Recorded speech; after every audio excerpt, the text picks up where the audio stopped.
만나 뵙게 돼서 너무 반갑습니다. 제가 여기를 한 10여 년 전에 한번 온 것 같습니다. 와서 법회를 한번 한 것 같은데, 사실은 여기는 제가 오지 않더라도 이 지역에 있는 많은 그 스님들, 또 훌륭한 스님들, 보살님들이 계시기 때문에 제가 안 와도 될 곳입니다, 사실은. 그런데 전생부터인지 언제인지 모르겠습니다만 여산가사한테 무슨 빚이 있는가 봐요. 여산가사한테 뭐 걸기만 하면 나갈 수가 없어요. 그래서 여기로 오게 됐습니다. 오늘 초서입니다. 그동안에 참으로 지난 여름은 뜨거웠었습니다. 많은 분들이 힘들어하고 어려워하고 메르스니 뭐니 해서 많은 국내가 시끄럽고 어려웠습니다. 그만큼 또 살기도 만만치 않았습니다. 지금 처서가 됐습니다만은 또 요새 그 남북 간의 그 긴장 상태는 우리를 참 당황하게 하고 참 염려스럽게 합니다. 남북의 그 대화가 잘 돼서 고위급 그 대화가 잘 돼서 남북이 좋은 그 계기, 서로가 화합하고 민족이 하나라고 하는 동질성을 인정하고 발전하고 평화적으로 통일할 수 있는 이러한 그 좋은 계기가 되기를 참 우리 모두 기원합니다. 신앙도 나라가 편안하고 사회가 안정돼야 신앙도 제대로 할 수 있는 것이지, 유일하게 세계에서 분단된 정전의 나라 대한민국 생각하면 가슴이 답답해 옵니다. 어때서 이런 일들이 있을까? 항상 우리들은 그렇기 때문에 조석으로 부처님께 발언하죠. 나라가 태평하고 우선 풍조에서 모든 사람들이 살기 좋아져서 부처님 가피를 가지고 행복한 삶을 살아주십사 하는 그런 염원을 하고 있습니다. 그런데 우리는 염원을 한 번 더 하죠. 남북이 평화적으로 통일돼서 참으로 좋은 나라, 세계에서 유일하게 문화적인 가치를 갖고 사는, 또 불법을 소중히 여기는 나라가 되었으면 하는 그런 간절한 기원을 합니다. 그동안에 이 전북불교대학은 우리나라에서 아주 그 정평에 있는 그런 그 대학입니다. 그렇기 때문에 많은 교수님들 또 많은 스님들 이렇게 오셔서 수준 높은 그 말씀을 해주시라고 믿기 때문에 오늘은 저는 아주 쉬운 얘기를 조금 할까 합니다. 많이도 못하고 조금만 하겠습니다. 우리가 처음에 절에 가면은 그 삼귀계와 오계를 이렇게 봤습니다. 부처님 불법성 삼보의 계 그리고 오계를 기본적으로 기초되는 스님들이 그걸 받게 됩니다. 스님뿐만 아니라 신자들도 그걸 받게 됩니다.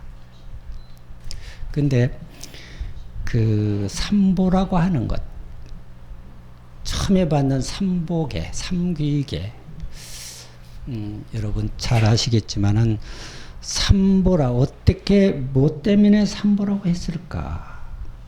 그 삼보에 대한 얘기들은 다 알고 계시죠? 삼보 다 아실 거예요. 그런데 다시 한번 제가 여러분들한테 삼보에 대한 얘기를 드리고자 합니다. 부처님 당시에 500천자가 모여서 부처님께 말씀을 올립니다. 부처님이시여, 어떻게 불법승을 삼보라고 하십니까? 세 가지 중요한 법에 이렇게 질문을 드리니까 부처님께서 대답하신 말씀이에요. 그래, 보배, 중요한 보배는 10가지 의미가 있다. 그와 마찬가지로 불법성 삼보에도 그만큼 10가지 같이 소중한 의미를 가지고 있기 때문에 삼보라고 했느니라, 이렇게 해요. 이게 첫째, 그 보배라고 할 때는 불법성 삼보를 왜 보배라고 했느냐? 첫째가 견내요. 구들견자, 단단할 내자, 견내, 구들내자라고 해요. 견내다. 불법성 삼보는 영원히 깨지지 않는 그런 진리이다. 그런 또 보배다. 뭐로도 깰 수가 없어. 어떤 사마에도 불법성 삼보는 깰 수가 없어요. 정법이기 때문에. 이 법승원령 무이상 그러죠.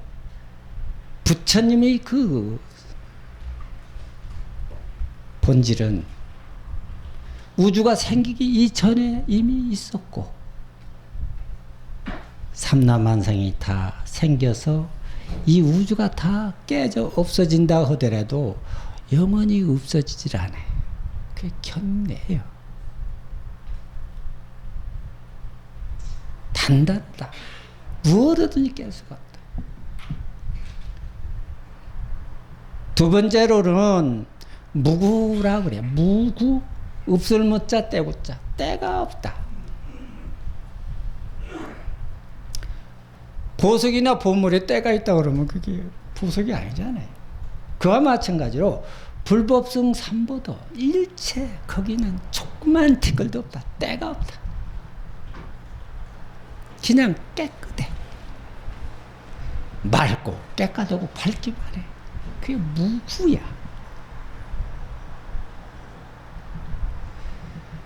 세 번째로는 불법성 삼보를 열악이다 이렇게 얘기해요. 즐렸자 즐거울 낙자, 즐거움을 준다. 보물이 다이아몬드가 커온 게 하나 있으면 다 즐겁잖아요. 보기만 해도 즐겁잖아요. 작년에 제가 그 유럽을 갔다 왔는데 터키를 갔는데 박물관을 갔어요. 갔는데 사람이 줄은 한 500m는 섰어요. 그럼 뭐 때문에 저렇게 섰는가 물어봤더니 거기에 아주 중요한 보물이 있다고 그래. 그 보물 구경하려고도 그렇게 쫓아가서 그걸 한번 보고 싶어서 그 줄을 섰는데 진짜 보물이 있다고 그런다면 그 보물이 얼마나 사람한테 즐거워. 그것이 내 거라고 할 때는 엄청난 즐거움을 주겠죠.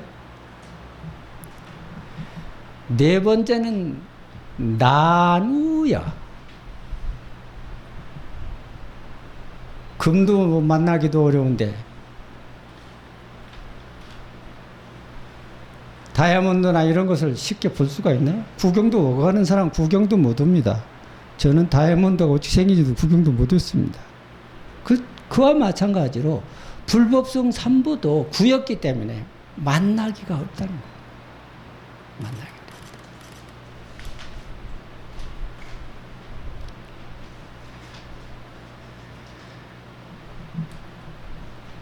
다섯 번째는 능파다 그래요.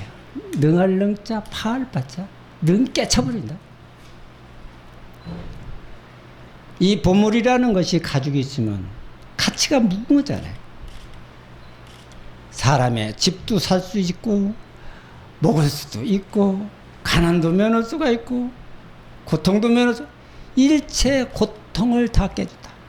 중생이 가지고 있는 모든 육체적 정신적 고통을 다 없애준다. 능히 깨준다. 그래서 능파라 이렇게 얘기해요.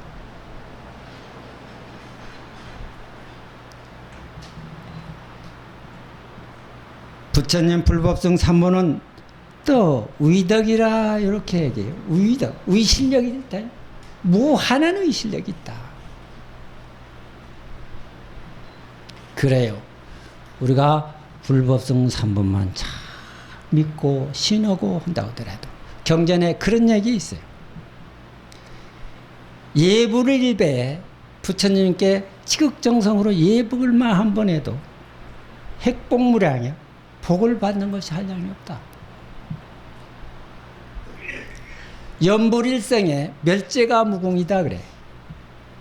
지극정성으로 연불만 한 번 해도 죄가 없어지는 게 한량없는 세상을 살아오면서 지었던 죄업이 없어져 버린다.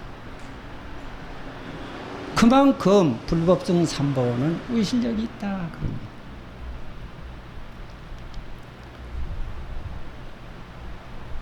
여섯 번째는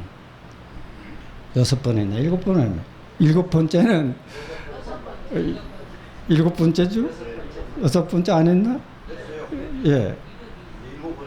예, 일곱 번째예요, 지금. 만원이야, 만원. 가들칼 만자, 원할 원자.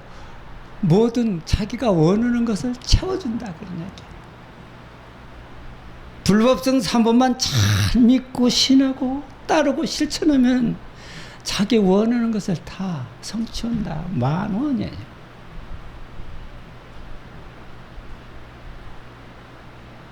여덟 번째는 장엄입니다. 장엄.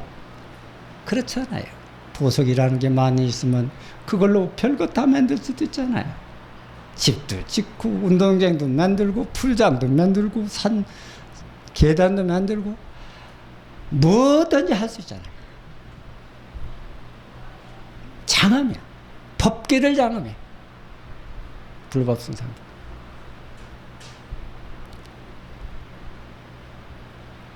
아홉 번째는 체묘야. 체묘. 가장 체자하고 묘할 묘자. 체묘. 참으로 묘하다. 불가사의한 거예요. 부처님법이. 응? 이런 불가사의한 부처님한테 무한한 공덕과 의실력이 있기 때문에 우리는 불법성 3부를 의지하는 거예요. 마지막으로 불변이다 그래. 아니 불자 변할 변자. 변하지 않는다. 변한 거로 변한다고 하면 진리가 아니에요. 영원히 변치 않아요. 불법성 3부. 부처님이 이렇게 10가지 말씀해 3번은 이렇기 때문에 모든 중생의 괴로움을 없애주고 깨주고 결국은 해탈의 가게에서 생사 없는 곳에서 영원히 자유하고 자제하게 하고 무해하게 하는 것이다. 이렇게 부처님이 말씀을 하십니다. 이러한 불법성 3보의 위실력 때문에 불법성 3보를 의지해서 생활하는 사람들, 신하고 믿고 따르고 행위에 옮기는 사람들은 구경에는 결국에는 해탈을 얻게 될 것이다. 이렇게 말씀을 하셨습니다. 그런데 이제 여러분들이 제가 이제 불법성 3보에 대한 얘기를 이렇게 드렸는데 그동안에 참 믿고 따르고 신으면서 생활을 했을 거예요. 하셨는데 때로는 이 세상살이가 만만치 않아서 어려움도 겪고 힘든 일도 있고 또 그랬을 거예요. 그러면서 이런 한편으로는 과연 부처님이 의실력이 있나? 이렇게 생각하는 사람도 있을 거예요. 그래요. 이 사바세계라고 하는 세계가 이게 고통이 그만큼 많은 사람들이 모여 있어요. 이 대한민국에 우리 태어났다? 이것을 숙명적인 숙명을 가지고 태어난 사람. 전주에 태어났다? 그러면 그 사람 숙명이 거기 태어난 김씨집에 태어났다? 그건 숙명이에요. 그건 불가변해요. 변할 수가 없어. 숙명은. 우리는 숙명으로 태어나서 운명을 가지고 살아갑니다. 운명은 가변적이에요. 얼마든지 변해. 그 가병적인 운명을 어떻게 운영하고 살 것이냐. 부처님은 법을 만나서 정말 영원히 생사가 없는 곳에서 해탈의 길을 어떻게 갈 것이냐. 그거는 여러분들이 원력과 신심뿐이에요.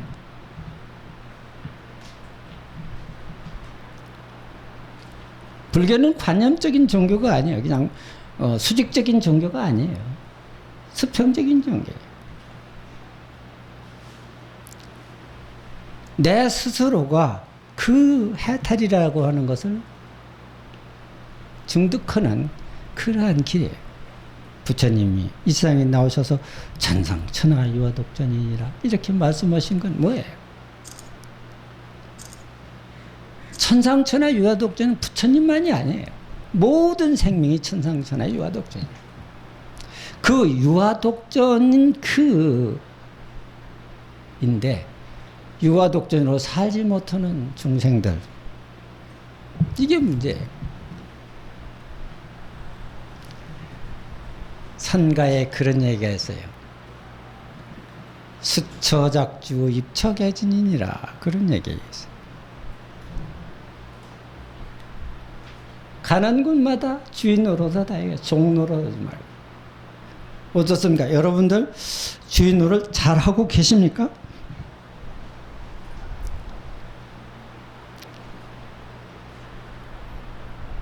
주인 노릇만 하면 부처님이고 주인 노릇 못하면 중생이에요. 왜 주인 노릇 못하는가?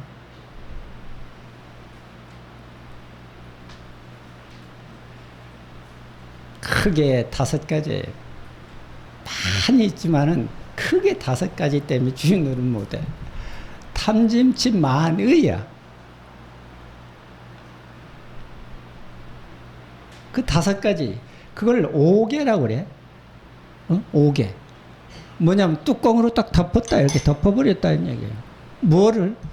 나의 그 불성자리를, 위대한 그 공덕의 주체를, 지혜의 주체를, 자비의 주체를 딱 엎어버렸어. 덮어버렸어. 이거 나오지도 못해. 덮어버렸어. 5가지 뚜껑으로. 탐욕심과 분노심과 우치심과 오만과 의심이라고 하는 이 5가지 뚜껑으로 딱 덮어버렸네. 이거 안 나와. 이게 주인 노릇 못하는 거예요. 계속 그 5가지 종노릇을, 5가지의 종노릇에 주인이 돼야 할 주체가 거꾸로 그 오욕이라고 하는 그 5가지 5개라고 하는 그 5가지에 걸려가지고 그거 종로로서 다 끝이 나요. 대부분 그렇잖아요. 이장님 나오셔서 대부분이 탐욕, 돈에 대한, 물건에 대한 욕심, 우선 기본적으로. 이제 그거 안 되니까 화딱증 나죠. 열나죠. 그런 생활을 계속 하는 것이 그게 우치시거든. 그리고 오만해. 아이고 그냥 못나 빠진 사람들이 잘 안 쳐간단 말이에요. 그게 저 불성을 다 덮어버려. 아주 불성을. 아무것도 없으면서.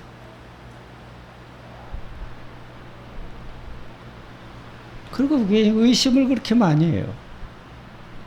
그래서 그 5가지 뚜껑 때문에 이 불성이 드러나지 않고 종로로서 한다. 수처작주 해야 되는데 수처작주를 묻고 도리어 그 5가지의 종노릇을 하고 사는 사람들을 중생이라 그래. 그럼 그 밑에 입처개진이다 그래. 있는 곳 거기에 그냥 진실 그대로 진리 그대로다. 참된 삶이 그대로다. 그 5개가 끊어져 버리면 그렇게 그 참된 모습이 드러나게 되는데 어떻게 드러나냐?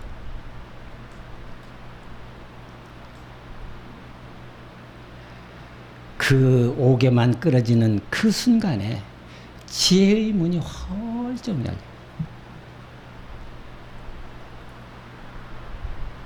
우주 근본 자체의 실상인 지혜의 승품이 드러나서 시방복계를 환히 비치는 거예요.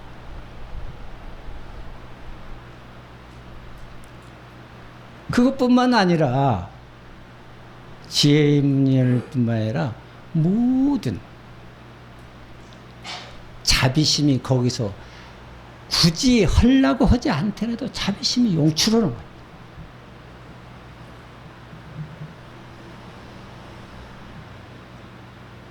무한한 위실력이 거기서부터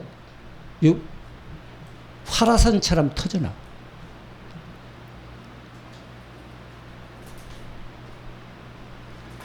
일체 공덕이 거기서부터 폭포수처럼 나이가라 폭포처럼 이래 질려.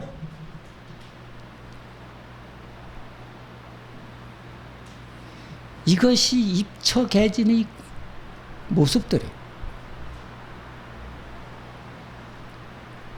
그런데 어떻습니까? 중생들의 작품은 어떻습니까?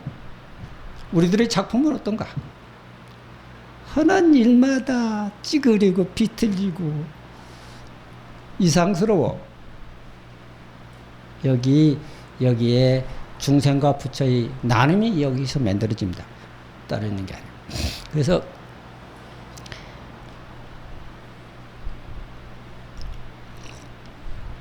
그러면 이 불승을 어떻게 드러내야 될까?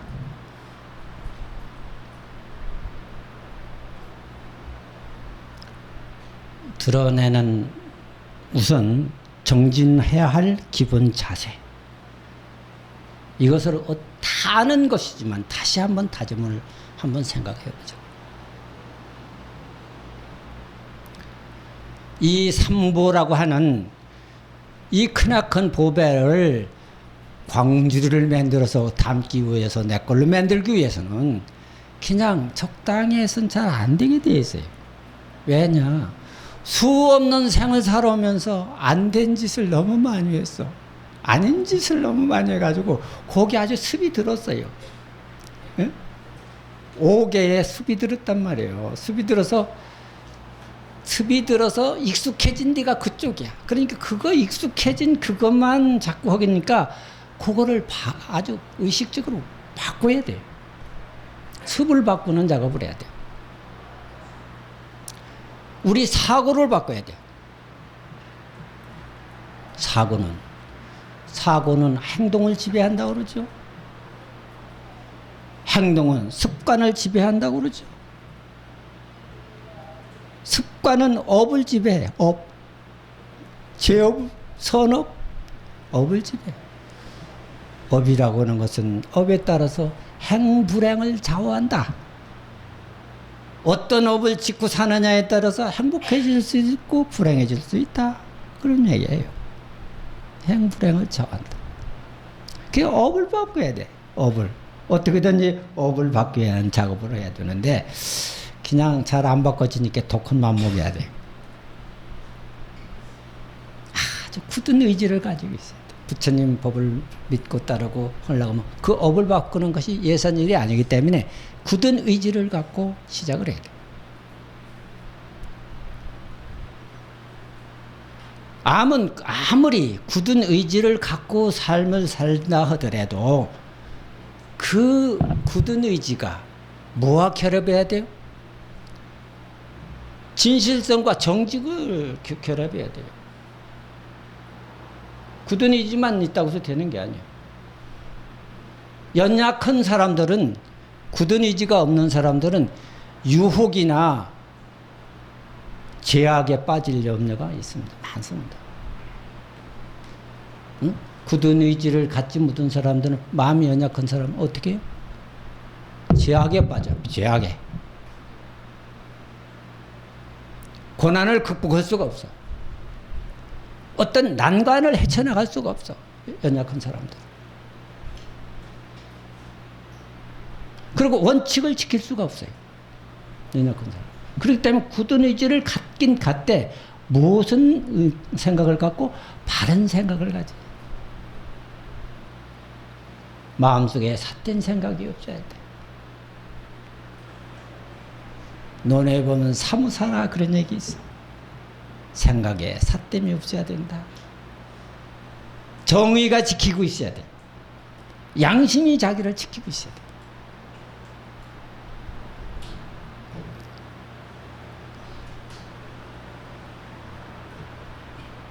굳은 의지와 정의가 있다고 해서 그 사람이 괜찮은 사람이냐? 그것만 갖고는 안 돼.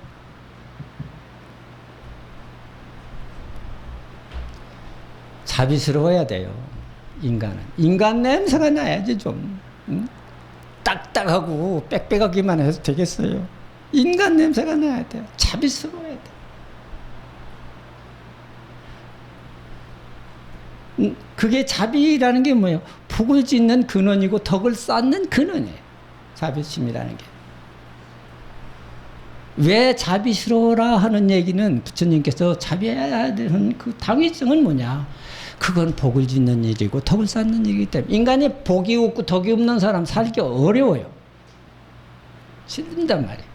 그 복을 짓는 그 덕을 쌓는 것은 자비심뿐이야. 그 자비심을 내가 했을 때 자비심은 나를 내리치는 길이야. 그리고 나는 내 것을 나를 오픈해. 다 열어가지고 나를 내리치고 오픈해. 초발심 자경이라는 데가 그런 얘기가 있어요. 법유하신 자는 만복이 다 자구인이다. 누구든지 자기를 하시면 오만 부리지 않냐고 하시면고 자기를 내려뜨리는 사람은 만복이 다 굴러 들어오게 되어 있다. 이렇게 얘기해요. 오만 부리고 잘난 척하는 사람들 박복해지는 거예요. 우선 그 자기 자신을 내려뜨려. 그리고 나 있는 것을 내가 있는 것을 남을 향해서 힘들게 하지 않는 거예요. 자비심이라는 거. 억울하게 하지 아니하고 분하게 하지 아니하고 힘들게 하지 아니하고 한되게 하지 아니하고 그 반대 나로 하여금 즐거웠고 편안하고 기쁘고 용기가 나고 이런 삶을 살아줘야 돼. 그게 자비심이야.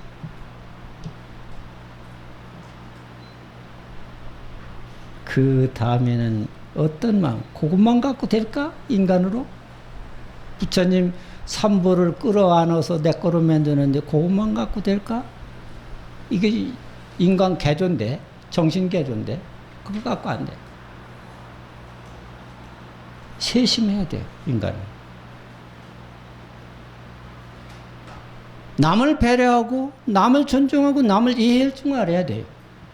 가정에서도 쌈박질 하는 게 뭐예요? 이해 못해서 쌈박질 하는 거 아니에요? 이혼하고 다. 사회도 마찬가지. 갈등이 전부 이해 못하는 쓰는 거예요. 남을 이해하고 존중하고 배려하고 이것이 세심. 그런 마음을 가져야 돼요.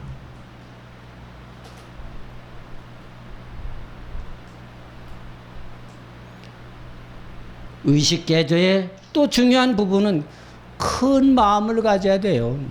큰 마음. 옹졸하면 안 돼. 부처님 제자들이 옹졸하면 안 돼. 그거는 부처님 삼보를 수용할 수가 없어. 옹졸해가지고는. 큰 마음 가져야 돼. 넓은 마음. 특히 우리나라 어때요? 우리나라 같은 게 다문화, 다종교 사회, 아주 다변한 사회에서 살고 있잖아요. 그 다양한 사람들을 하루도 계속 만나고 접촉하고 삽니다. 그럼 그 사람들을 우리가 대할 때 어떻게 해야 돼요? 넓은 마음으로 다 쳐다보고 받아들여야 돼요. 이해하고. 그걸 큰 마음으로 해야 돼요. 큰 마음 가져야 돼요. 어느 종교는 내 종교 아니면 안 된다. 모든 것이 어때요? 세계 역사가 어떻습니까? 지금까지 종교 정장으로 계속 치닫고 있지 않습니까? 유일신을 믿는 사람들은 자기 종교에 외에 나는 다른 종교를 인정하려고 안 씁니다. 그걸 편견이라고 그래요. 부처님은 편견은 그런 건 용납이 안 돼. 그러니까 부처님이 정법이에요. 편견에 사로잡히면은 그 자체가 족쇄가 돼서 자기도 괴롭히지만은 그 편견을 가진 사람은 남을 괴롭힐 수밖에 없어요.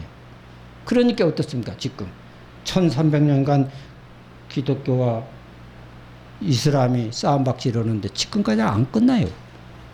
죽이고 살리기를 지금까지는 또 계속하고 있습니다.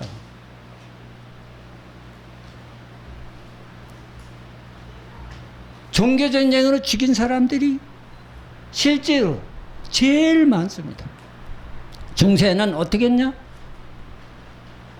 종교가 닳다고 그래서 반종교적이라서 생사람 갖다 나무에다 묶어놓고 불을 싸질 줍니다. 이렇게 죽은 사람만 해도 기록에 남은 사람들이 60만입니다. 그러면 다른 방법으로 죽인 사람은 얼마나 많겠냐 그런 얘기야. 활로 쏴지고 칼로 치고 총으로 쏘고. 이것이 종교의 편견이에요. 이런 종교의 편견을 가진 종교는 미래에 있어서는 안 돼요. 사실은. 미래 존재해서는 안 됩니다. 적어도 밝은 21세기를 지향하는 종교는 모든 생명을 다 안을 수 있어야 돼요. 그것이 부처님의 정법이에요. 응? 부처님 정법은 모든 생명을 다 안을 수가 있어요. 많은 미래학자들이 그런 얘기했어요. 마지막 구원의 종교가 있다 하면 이거 불교 외에는 없다. 이렇게 단언했어요. 근데 요새 편견을 가진 종교들이 너무 설쳐도 요란투로.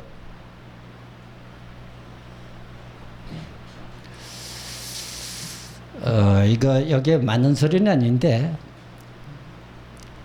불교의 생명관과 다른 소위 유일신을 믿는 종교의 생명관은 어떤가?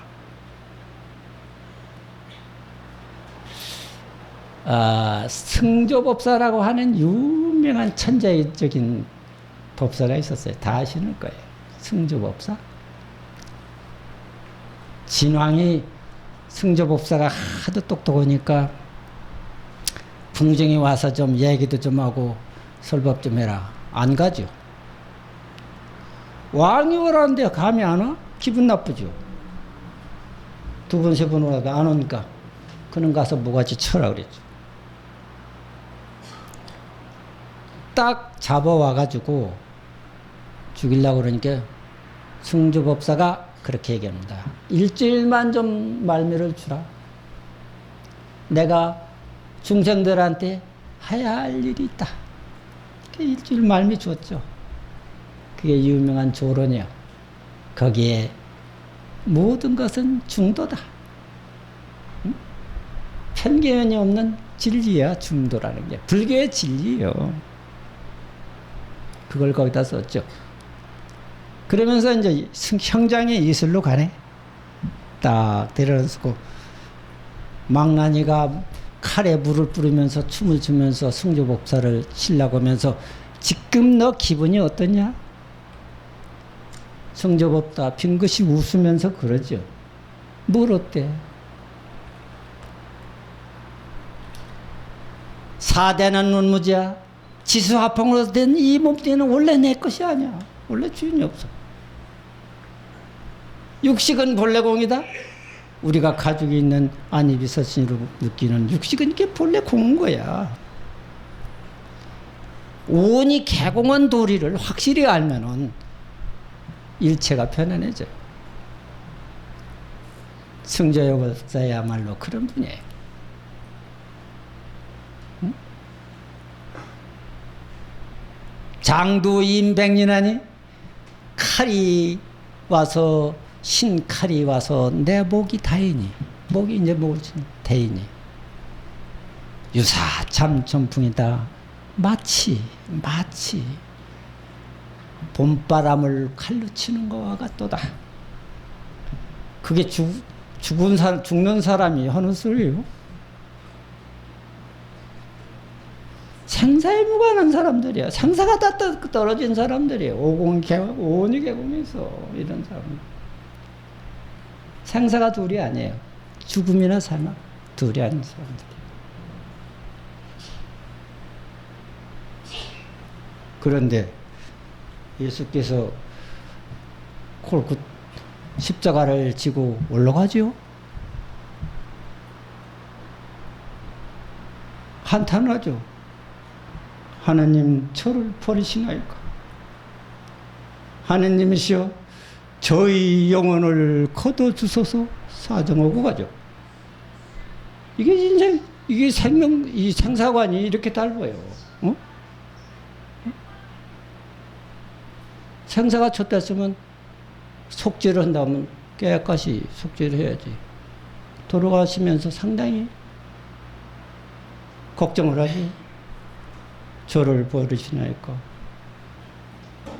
저희 영혼을 거둬주십시오 하고 기도를 하죠. 바로는. 이게 불교와 다른 종교와 생사가 아니에요. 그래서 나는 이 다종교 시대, 다문화 시대, 이 시대에 사는 우리 불교를 믿는 사람들, 또 불교를 안 믿더라도 큰 마음을 가졌으면 좋겠다. 크나큰 마음을. 이제 예수 안에 들어왔으면 지난날에 어찌 살았든지 이제 주 안에서. 네, 좋아요. 괜찮아요.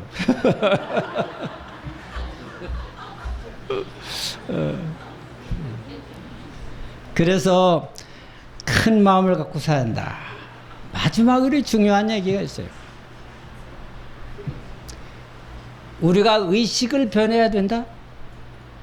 정신혁명을 일으켜야 된다. 하기 위해서는 일심으로 살아야 돼. 일심으로 정진해야 돼.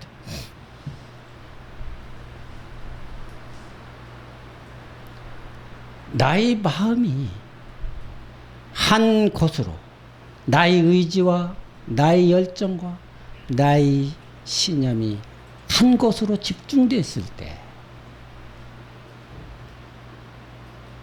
거기에서는 무한한 가능성이 발생합니다. 무에서 유를 창조하고 불가능을 가능케 하고 위대한 업적이, 불가능한 업적이 거기서 탄생합니다. 그것이 뭐냐? 여러분들이 하는 염불이요 주력의 참선이에요.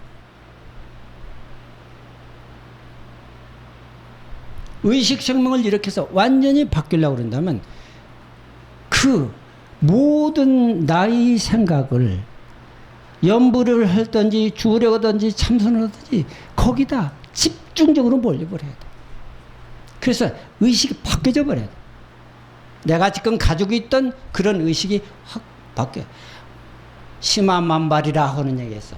마음꽃이 만발했다?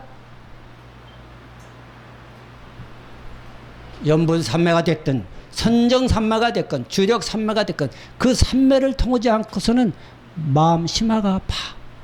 꽃이 안 핍니다. 완전히 바뀌지는 않아요. 심화가 펴서 모든 가지고 있던 의식들이 다 바뀌어져서 번뇌망상이 다 떨어져 버리고 잡스러웠던 업력이, 그래서 우리가 참선하고 주려고 염불하는 것이 거기 있어요. 그걸 해서 삼매만 얻을 수만 있으면, 삼매의 경계만 갈 수만 있으면은 인생의 문제는 해결되고 무한한 세상으로부터 살아왔던 모든 업장이 다 녹아져. 그리고 내가 하고 싶은 대로 가. 생사가 없는 그 자리에서 내가 할 수 있는, 그거를 구경이라고 그래요. 불교에서 구경이다.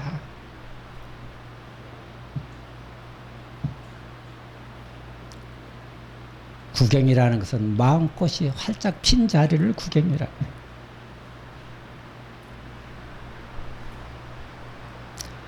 거기에는 무라가 둘이 아니야. 물건과 내가 둘이 아니야. 원흉의 복이, 세계와 내가 혼연일체가 돼서 둘이 아니야. 우주의 에너지와 내 에너지가 일치가 돼서 둘이 아니야. 주와 객이 무너져 버려. 주관과 객관이 다 무너져 버려. 그 자리.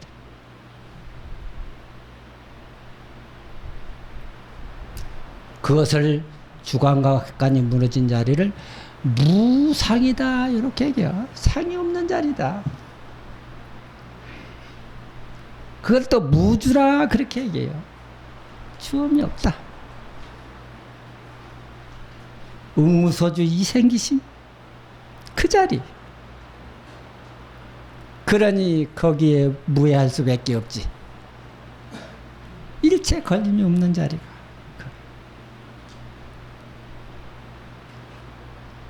황홀 그 자체가 환희야.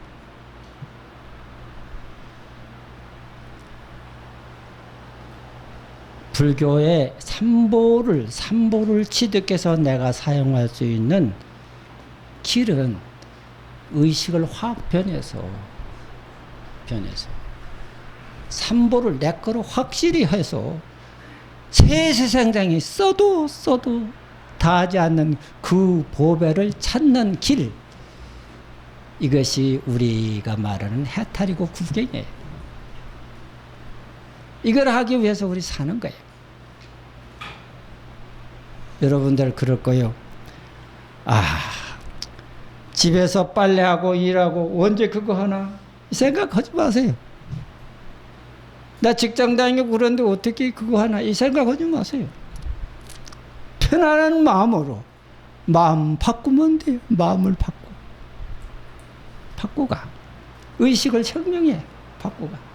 바꾸고 하는 길은 아까 말은 정말 강한 의지를 가지고 정직한 생각으로 자비스러운 마음으로 넓은 마음으로 세상을 살아갈 때 그 상태에서 진심으로 정진하고 기도하고 발언하면은 불가능한 것이 하나도 없다. 다 된다.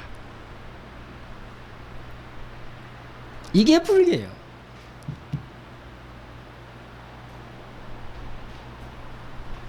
우리가 괜히 아득하게 생각해서 그거는 부처님이나 특수한 사람이나 갈 곳이다 이렇게 생각하는데 아니에요. 여기 있는 분들이 다 부처님이에요. 부처님 자리에서 부처님의 행위를, 부처님의 생각을, 부처님의 언어를 잘 사용하지 못하는 것은 뭐예요? 5개, 5가지 뚜껑으로 닫고 있기 때문에 그렇다. 그것만 털어놓으면 끝장나는 거예요. 그리고 그것이 잘 안 되니까 정진해야죠. 정진은 주력, 참선, 염불 모든 생각이 다 떨어져. 일체 번뇌망상이 들어올 수 없는 그 상태까지 여러분들이 한번 앉아 하든지 입으로 하든지 서서 하든지 가면하면서 하든지 해보시라고. 하나도 안 해보고서 나는 할 수가 없다. 이렇게 그것을 중생의 태굴심이라고 그러는데 그런 태굴심을 가져서는 안 돼. 금생에 못하면 다음 생에라도 끝장낼 생각해야 돼요. 그게 아까 말한 강한 의지야. 강한 신념이에요. 응? 언제까지나 이 중생으로. 그렇다고 해서 이 몸뚱이 내버린다고 해가지고 끝장나는 줄 안 낀 거 그래. 우리나라 사람들 자살하는 사람 많이 생겼는데 그건 아주 큰 인과를 불러일으켜. 그건 큰 남을 죽인 것보다 더 나쁜 인과예요. 살인하는 것보다 더 나쁜 인과가 자살하는 거예요.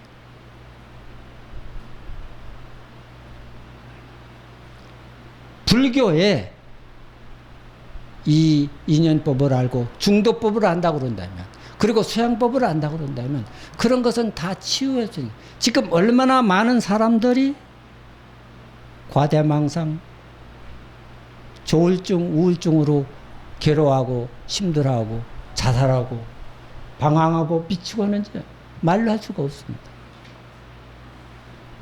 우리 모두가 정진해서 가족이 그런 사람이 있든지 사회가 그런 사람, 주변에 그런 사람이 있으면 그런 사람들을 치유해 줘야 하는 그런 책임과 의무도 우리한테 있습니다.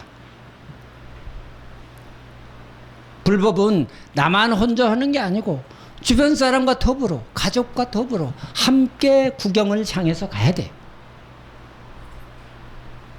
그게 복 짓는 일이고 덕 짓는 일이고 지혜를 증장시키는 일이에요.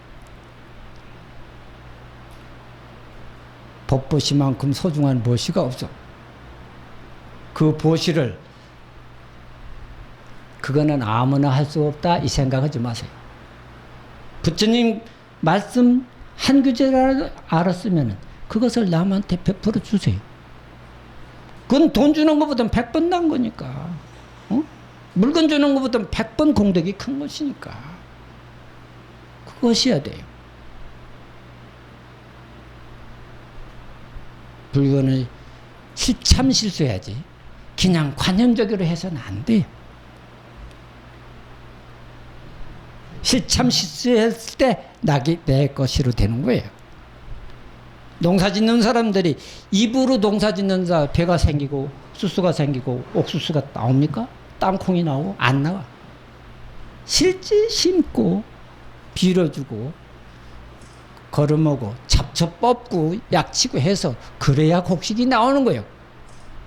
이게 실참 실수예요. 실참 실수하지 않으면 불교는 아무런 관념적인 신앙 가지고는 소득이 없는 종교예요.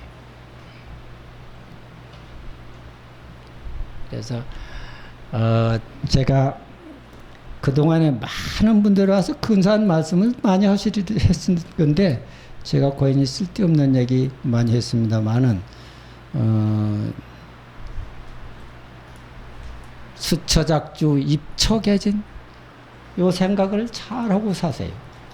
수처작주하고 입처개진 가는 곳마다 주인 노릇 하세요. 종노릇 하면 그것도 중생이니까 그건 윤회해. 종노릇 하지 말고 주인 노릇 할 생각 하시면 돼. 주인 노릇만 확실히 하면은 그 옥외가 벗겨지게 돼 있죠. 옥외가 훌렁 날아가. 그 순간 대명천지가 환하게 밝아져. 천지가 진동. 우주가 다 뒤집어져. 심화가 확 피어서 법계를 장화먹이 된다 그 말이에요.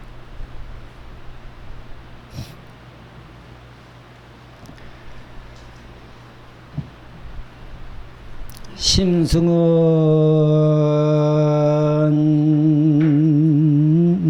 본무승요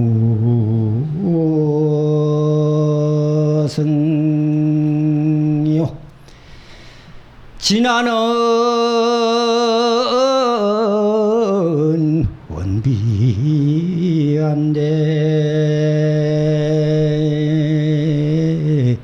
진서무승 비아법이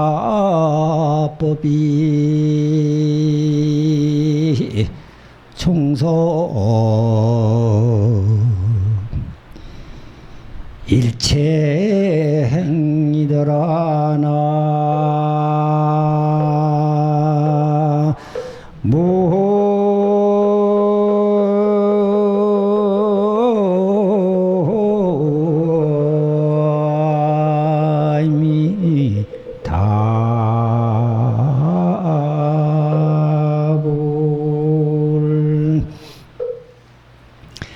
우리 성품이라고 하는 것은 원래 성품이 없어.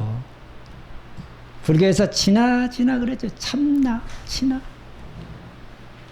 진화라고 하는데 원래 내가 아니야. 그런데 그 성품이 없다고 하는 무승과 비하라고 하는 그 법이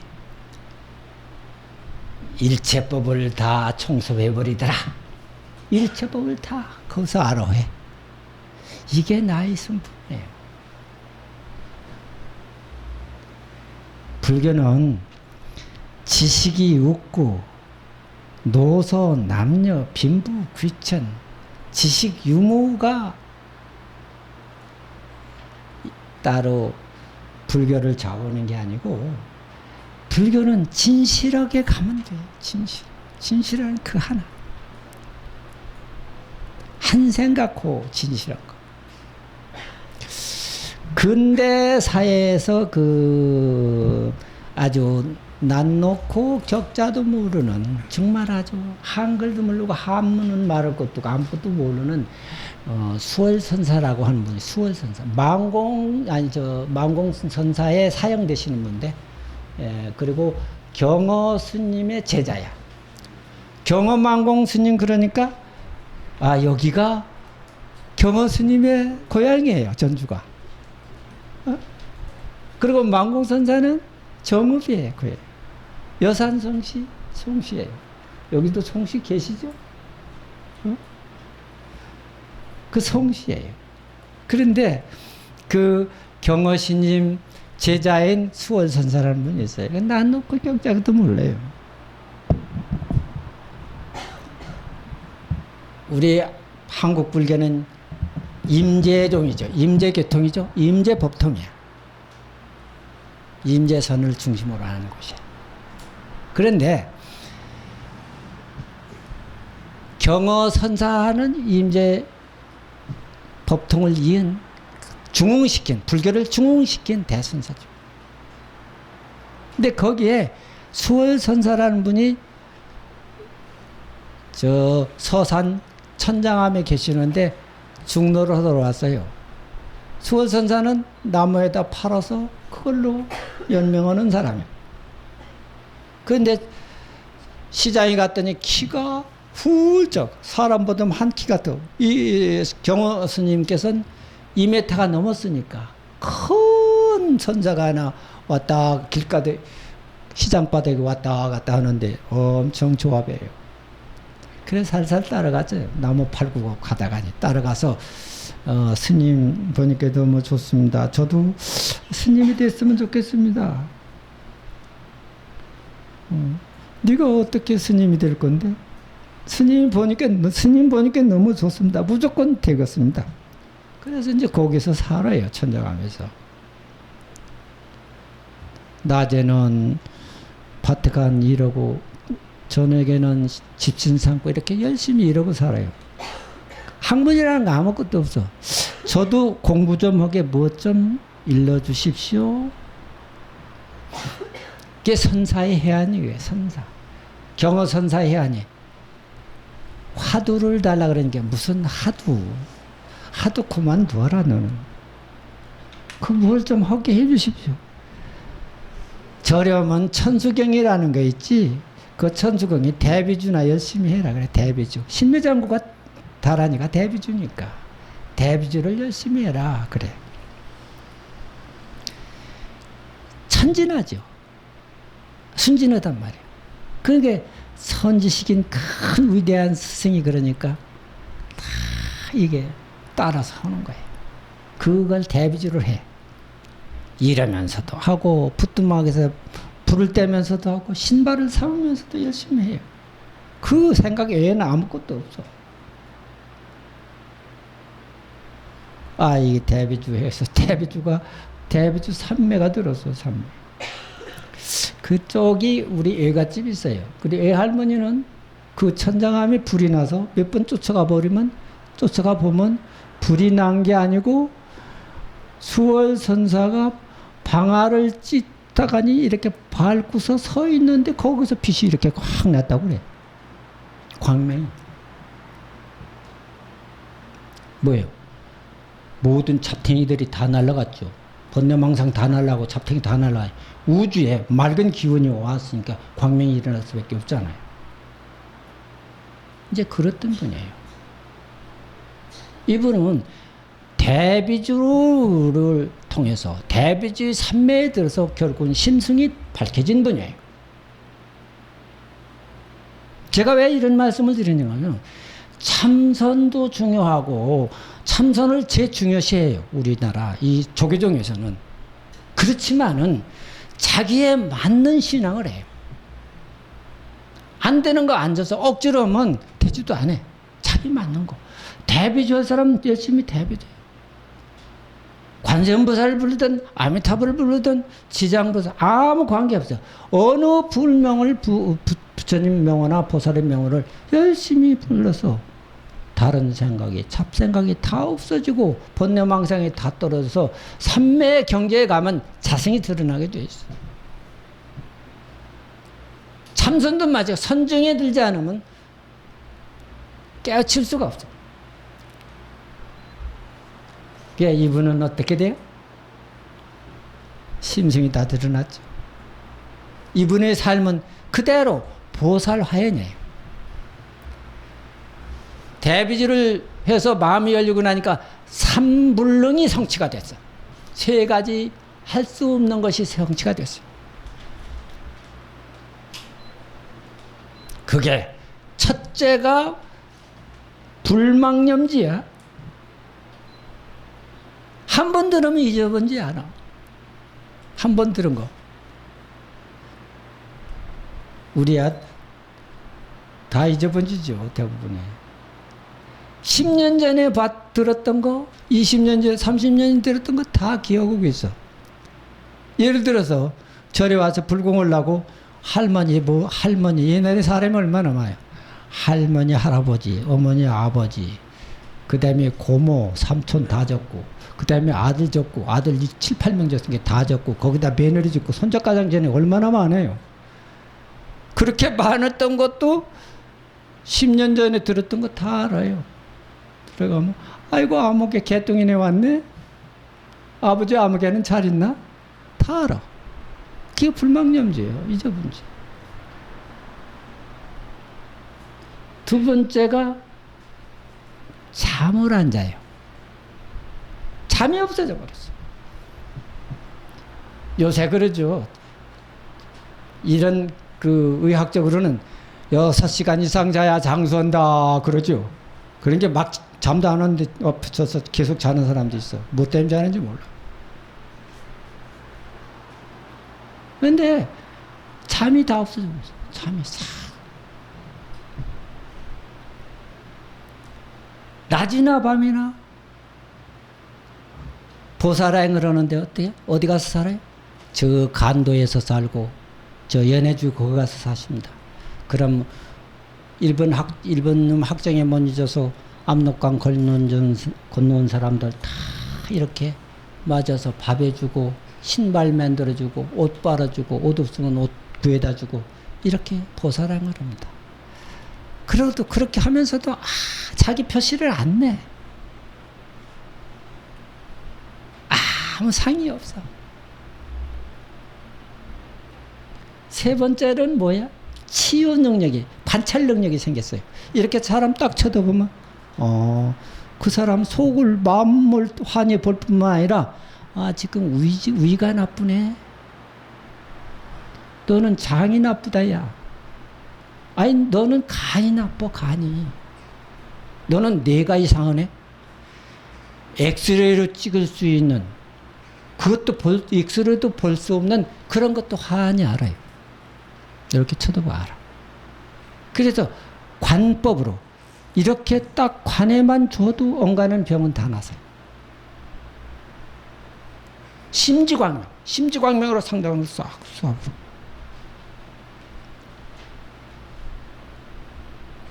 그리고 옛날에 만주는 상당히 마적대가 많아요.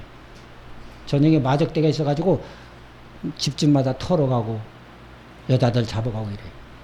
그래서 그 마적대를 방어하기 위해서 만주개라고 하는 아주 덩치도 큰 개가 시커먼 개인데 그거는 풀러놔. 밤에 낮에는 묶어놨다 밤에 풀러놔. 그러면 어떤 놈이든지 물어 죽이지 않으면 사람 살도 뜯어먹어. 그렇게 무서운 싸나운 개를 먹여 만주개예요. 그런데 그 만주개도 스님만 가면 다 꽁지 다 흔들어. 그렇게 좋아해. 그 왜 그럴까요? 스님한테 살기가 다 끊어져 버린 거예요. 살기가. 무식업내로 내는 살기가 다 끊어지고 사람이고 짐승이고 공포증을 느끼지 않는 거예요. 이러한 위실력이요. 이게. 그리고 스님이 내일 김씨네 집에 가야 되겠다. 그러면 그 전날 저녁에 현명을 해. 내일 수월 스님이 오신다. 이렇게 현명을 해. 근데 거기는 절에 가서 지금도 그렇다고 그래. 그런 습관이 있다. 내가 한 25년 전에 거기 갔는데 그 노인네들이 그 얘기를 다 해줘요. 중국 노인네들이. 절에 가서 불공하는 게 아니라 스님이 오는 그 집이 오시는 게 불공이야. 오시기만 하면 좋은 일이 있으니까. 응?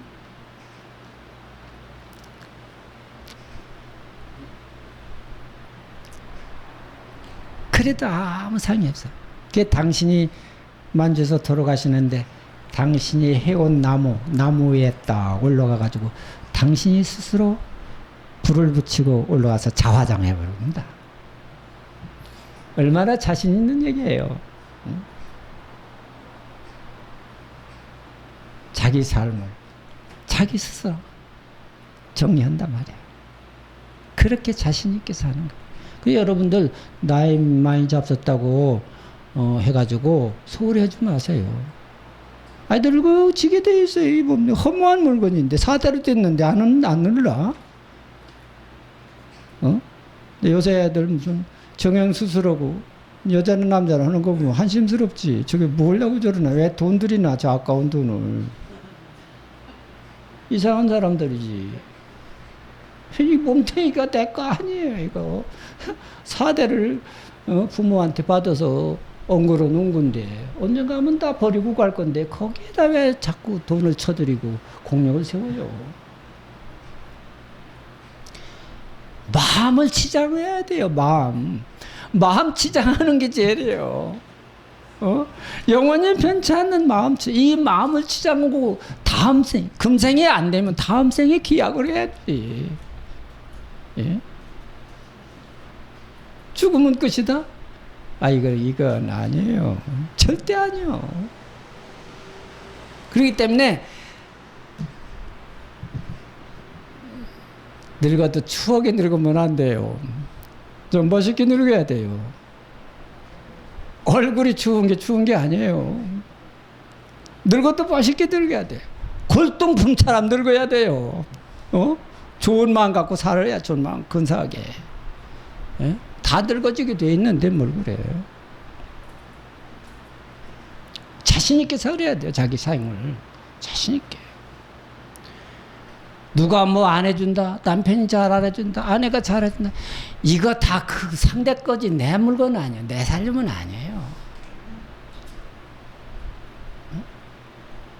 마음 닦는 게 제일이에요. 마음 치장해야 돼. 아들이 잘못했는다, 딸이 잘못했는다. 요새 아들 싸가지 없어가지고 부모한테 잘을 못하는 놈 많아요. 그거 원망하지 말아야 돼요. 그냥 내버려도 그건 지들 살림이야. 내 살림 가야 돼, 내 살림. 내가 너들을 어째 키우는데 이것들이 나한테 잘못이야. 이래 하다 보면 내만 날라가. 내 속만 다 타고 내 거 다 살림살이 다 날라가. 그 생각할 때 연보라든지 주력이든지 참선해야 돼요. 내 살림 차려야지. 영원히 무슨 내 남편하고 살 일도 없고 내 아내하고 살 일도 없고 내 자식하고 그건 전부 인연되면 뿔뿔이 헤어지게 돼 있어요. 과연이 다 허무한 거예요. 일장춘명이에요. 금강경이 말하였듯이 여러 여전이라고. 여러 여전. 풀꽃의 이슬이야. 환가 같은 거고 그림자 같은 거 무지개 같은 거야. 그런데 그것이 영원한 거라고 착각을 하고 달려들 때 괴로워지는 거. 그렇다고 해서 여러분들한테 다 포기하고 그렇게 되면 내가 없어서 하나도 못 살겠죠? 그러면 안 돼요. 놔놓으라는 게 아니에요. 그걸 하되 살되 일하되 일했다고 하는 상을 갖지 마라. 그러면 돼요. 선가에 그런 얘기가 있어요. 하루 종일 밥을 먹되 한 내끼도 먹은 것이 없다. 하루 종일 옷을 입었는데 한 오라기도 입은 것이 없다. 요렇게 돼야 돼요. 자취를 당기지 말아요. 그래야 괴롭지.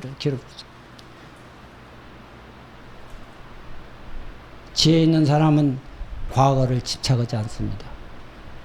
과거를 집착하지 않으니까 아름다워요. 지혜 있는 사람은 현재 잡으려고 하지 않으니까 자유로워요. 지혜로운 사람은 미래에 돌아가지 미래를 걱정하지 않으니까 새로워. 그런데 어리석은 사람은 어때? 과거를 집착하니까 괴로워. 내가 옛날에 잘 살았는데, 나 옛날에 예뻤는데, 늙은 모습 보고 괴롭지. 과거 집착하지 말아요. 좋은 거였더니 나쁜 거였더니 지나간 거. 그건 현재 뭘 잡으려고 하지 말아요. 그렇다고 생활 놓고 살으라는 게 아니에요. 열심히 사세요. 인생이라는 것은 열정적으로 살아야 해요. 열정적으로. 최선을 다해서 진실하게 살아야 돼요.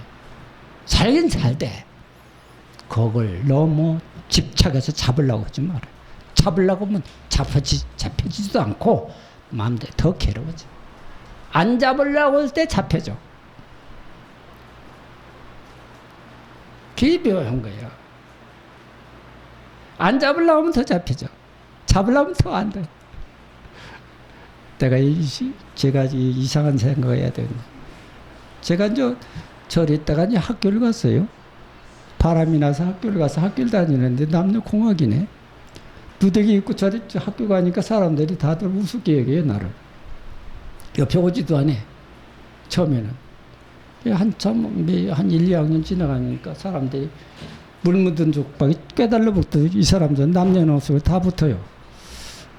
이 여자들은 더 신기한지 더 그래요. 관심이 없으니까, 나는. 뭐, 거기 관심이 있어요. 지금 바빠 죽겠는데 거기 관심이 어디 있어요? 관심이 없으니까 더 달라붙어. 그와 마찬가지로 무슨 일을 하되 너무 집착하면 더 멀어져 갑니다. 무심하게. 할 일만 당당하게 하면 그게 오게 돼 있어요. 부도 명예도 너무 집착하면 안 와. 자기 할 일만 진실을 해놓고 나면 부도 오게 돼 있고 명예도 오게 돼 있어요. 지혜 어리석은 사람은 미래를 걱정하니까 괴롭다. 돌아오지 않는 것을 왜 지금부터 걱정해요? 열심히 살면 되지. 돌아오지 않는 걸 왜 걱정하냐고. 어떤 사람은 내가 이런 소리 하면 그럴 거예요. 미래를 대비하지 않고 어떻게 살아요? 이럴 거예요. 현재에 충실하면 돼요. 허튼 짓 하지 말아요. 인생은 한 번 가면 돌아오지 않아. 그 순간들을 정말 진실하게 최선을 다해서 열심히 일하고 염불하고 기도하고 참선하세요. 그럼 걱정할 거 하나도 없어.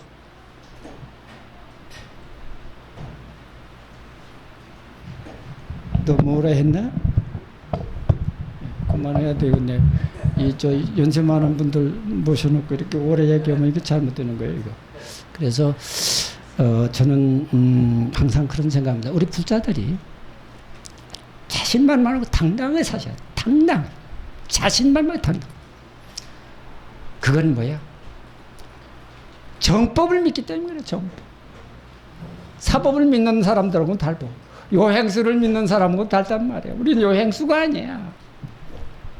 정법을 믿고 정법을 생각하고 정법을 행했을 때 우리한테는 해탈의 경지가, 구경의 경지가 한 발짝 한 발짝 다가온다는 사실을 알아야 돼.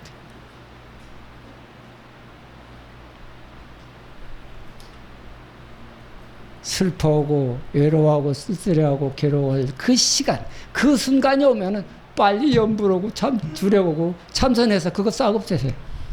그러면 돼. 이렇게 오늘 올 때는 10분만 하고 말해야 되겠다. 그런 생각했는데 쓸데없이 많은 얘기를 했는데 아무쪼록 건강들 하시고 열심히 정진들 하시기 바랍니다. 네, 감사합니다.